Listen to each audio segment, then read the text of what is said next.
트럼프가 이란을 앞으로 일주일간 아주 세게 칠 거다. 필요하면 전쟁은 계속한다라고 말한 바로 그 주에 미국 주유소 휘발유 값이 일주일 만에 17% 튀어 올랐습니다. 국제 유가가 16% 급등하고 브렌트유는 배럴당 100달러 언저리에서 150달러 간다는 말까지 나오는 상황이거든요. 미국 국민 10명 중 6명은 이미 전쟁 반대라고 외치고 있고 트럼프의 이란 전쟁 지지도는 36%까지 떨어졌습니다. 그런데도 트럼프는 기름값 오르면 오르는 거지 많이 오른 것도 아니다라면서 전략 비축유 쓰는 걸 거부하고 있어요. 이게 왜 소름 돋냐면 이 패턴이 1973년 1차 오일 쇼크, 1979년 이란 혁명, 1990년 걸프전 때와 아주 비슷한 인플레이션 폭탄의 전조처럼 보이기 때문입니다. 지금 일어나는 일을 결론부터 딱 정리해 볼게요. 첫째, 트럼프의 끝까지 간다라는 발언 때문에 전쟁이 길어질수록 유가 환율 물가가 더 세게 흔들릴 가능성이 큽니다. 둘째, 미국과 유럽은 전쟁 피로감과 기름값 폭등으로 민심이 흔들리고 있고 이게 트럼프의 재선 전략과도 정면으로 충돌하고 있어요. 셋째, 이런 상황에서는 전통적으로 에너지 방산 달러 금 쪽으로 돈이 몰리고 항공 관광 소비 관련 자산은 가장 먼저 얻어맞는 패턴이 반복되어 왔습니다. 오늘은 이 세 가지를 과거 오일 쇼크 걸프전 이라크전 사례까지 묶어서 패턴부터 이면 구조와 앞으로의 시나리오, 마지막으로 우리 돈 어떻게 지킬까 순서로 파헤쳐 볼 거예요. 먼저 지금 상황의 한가운데를 딱 찍어볼게요. 트럼프 정부는 2월 말 이란에 대한 대규모 공습을 시작했고 특히 이란 원유 수출의 목줄인 카르그 섬을 폭격해 군사시설을 초토화했다고 발표했습니다.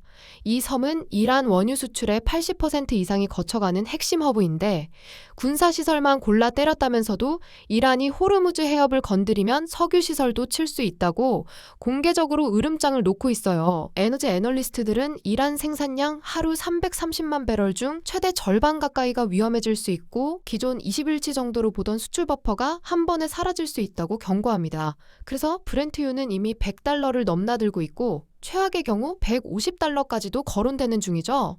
유가가 이렇게 뛰니까 바로 미국 휘발유 가격이 반응합니다. 전쟁 시작 이후 미국 전국 평균 휘발유 가격은 갤런당 3.25달러에서 3.48달러까지 일주일 새 27센트가 올랐어요. 퍼센트로 치면 거의 17% 급등입니다. CNN, 뉴욕타임스 같은 데서는 중간 선거를 앞둔 트럼프에게 치명적인 악재라고 하는데 여론조사를 보면 왜 그런지 딱 보여요. CNN 조사에서 미국인의 59%가 이란 폭격에 반대한다고 답했고 트럼프의 이란 전쟁 대응에 잘한다는 평가는 36%, 못한다가 54%로 크게 앞서거든요. 특히 무당층 독립성향 유권자 59%가 반대하고 있어요. 그런데도 트럼프는 기름값?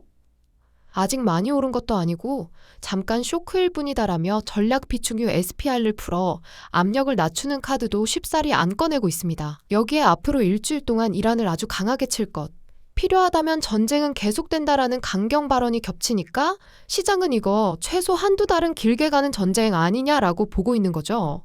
여기서 중요한 질문은 이거예요. 왜 하필 지금 이렇게까지 세게 나가느냐입니다. 이건 과거 역사를 보면 조금 더 명확하게 보이거든요. 1973년 1차 오일 쇼크 때를 떠올려 볼게요. 중동 전쟁과 아랍 산유국들의 금수 조치로 국제 유가는 1년 사이 4배가 뛰어버렸고 미국과 유럽은 10%를 웃도는 고물가 저성장에 빠졌습니다. 1979년 이란 혁명과 2차 오일 쇼크 때도 유가가 2배 이상 뛰면서 서방 경제는 다시 한번 휘청였고요. 또 1990년 걸프전 때 이라크가 쿠웨이트를 침공하면서 유가가 단기간에 급등했고 그 직후 S&P 500 지수는 석 달 동안 약 16% 빠졌다가 전쟁이 빨리 끝나고 사우디가 증산에 나서자 6개월 정도 만에 회복했었습니다. 지금 이란 전쟁 상황은 이 세 사례와 닮은 점이 많아요. 핵심은 세 가지입니다. 하나, 중동의 원유 공급이 마비될 수 있는 지점 호르무즈, 카르그 섬을 직접 건드리고 있다는 점. 둘, 물가와 경제가 이미 높은 수준의 긴장 상태였는데 여기에 기름값이 한 번 더 불을 붙이는 구조라는 점. 셋, 전쟁의 길이가 불확실하고 단기간 쇼크냐 장기 피로전이냐에 따라 경제 충격의 크기가 완전히 달라진다는 점이죠. 그럼 이면의 구조를 한 번 더 깊게 들어가 볼까요? 뉴스에는 이란 핵시설 군사 목표, 정권 교체 가능성 같은 말이 나오는데 그 뒤를 움직이는 건 결국 에너지 패권과 돈의 흐름입니다. 미국 입장에서는 이란이 계속 호르무즈 해협에서 유조선을 위협하고 중동에서 영향력을 키우는 걸 더 이상 두고 보기 어렵다고 판단한 거예요. 동시에 이 전쟁은 미국 셰일 업체, 메이저 오일 기업들, 그리고 방산 대기업들에게는 엄청난 수주와 가격 상승을 안겨주는 돈의 전쟁이기도 합니다. 실제로 전쟁 이후 글로벌 방산주, 에너지주는 상대적으로 강세를 보이고 항공관광 소비 관련 주식은 하방 압력을 받고 있죠. 정치적으로도 계산이 있습니다. 트럼프는 대외적으로는 이란을 군사경제적으로 무너뜨려 미국을 더 안전하게 만들겠다라고 말하지만 내부적으로는 강경한 대외 정책을 통해 보수층 결집을 노리고 있어요. 다만 기름값 생필품 가격이 오르고 주식이 흔들리기 시작하면 그 분노는 다시 정부를 향하게 됩니다. 그래서 지금 미국 공화당 내부에서도 전쟁은 이해하겠는데 기름값은 어떻게 할 거냐라는 불만이 나온다는 보도까지 나왔어요. 여기까지가 큰 그림이고 이제 우리 입장에서 가장 중요한 앞으로 어떻게 흘러갈 가능성이 크고 그때 돈은 어디로 움직이느냐를 시나리오로 나눠볼게요. 첫 번째, 낙관적인 시나리오 A입니다. 앞으로 1에서 2주 안에 미국, 이란, 이스라엘이 물밑 협상에 들어가면서 공습 강도는 낮아지고 호르무즈 해협 봉쇄 위협도 완화되는 경우예요. 이 경우 국제유가는 단기 피크를 찍고 다시 $90 안팎으로 내려오면서 금융시장은 또 한 번의 단기 전쟁 쇼크였구나 하고 안도 랠리를 할 수 있습니다. 이때는 전형적으로 에너지 방산의 단기 과열 구간을 조심하고 너무 과하게 빠졌던 항공관광, 유통 IT 성장주 쪽에 되돌림이 나오는 패턴이 자주 나왔어요. 두 번째, 중간 시나리오 B입니다. 전쟁이 몇 달짜리 중장기 싸움으로 이어지지만 이란이 완전한 호르무즈 봉쇄까지는 가지 않고 미국도 카르그 섬의 석유 시설 본격 타격은 피하는 상태로 이어지는 그림이에요. 이 경우 유가는 $100 근처에서 위아래로 출렁이면서 우리 입장에서는 기름값, 물가, 운송비 상승이 꽤 오래 이어지게 됩니다. 이 패턴에서는 에너지 방산 관련 자산이 상대적으로 강세이고 물가가 계속 눌러대니까 금달러 같은 안전자산 선호도도 높아지죠. 반대로 항공여행 저소득층 소비에 의존하는 업종은 힘들어지고 가계 실질 소득이 줄면서 내수 비중이 높은 기업들은 타격을 받을 수 있습니다. 세 번째, 최악의 시나리오 C입니다. 이란이 실제로 호르무즈 해협 통행을 막거나 미국이 카르그 섬 석유 설비까지 폭격하면서 국제에너지기구 IEA가 말한 것처럼 역사상 최대 규모 공급 차질이 본격화되는 경우예요. 이때 유가는 $150 가까이 치솟을 수 있고 1970년대급 오일 쇼크에 가까운 글로벌 인플레이션 경기 침체 압력이 동시에 올 수 있습니다. 이런 상황에서는 주식 부동산 가치 리스크 자산은 크게 눌리고 에너지 원자재 달러 금으로 돈이 대거 피신합니다. 한국 입장에선 환율 수입 물가 장바구니 가격이 동시에 튀면서 서민 체감 경기가 확 꺾일 수 있죠. 그럼 이 세 가지 시나리오에서 우리 같은 개인 투자자나 시청자 입장에서 어떻게 준비하는 게 그나마 낫냐가 궁금하실 거예요. 여기서부터는 어디까지나 일반적인 방향성 조언이에요.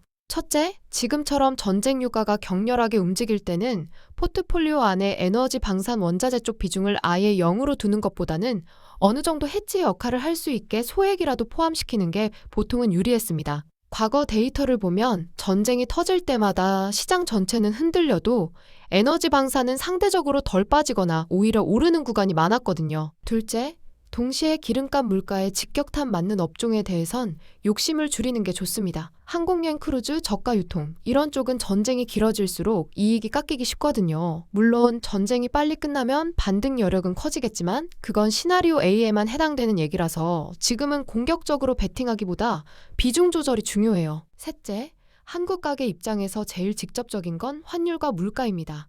유가가 $100 이상에서 버티면 휘발유 경유값뿐 아니라 항공료, 택배비, 식품 전기요금까지 연쇄적으로 오를 수밖에 없어요.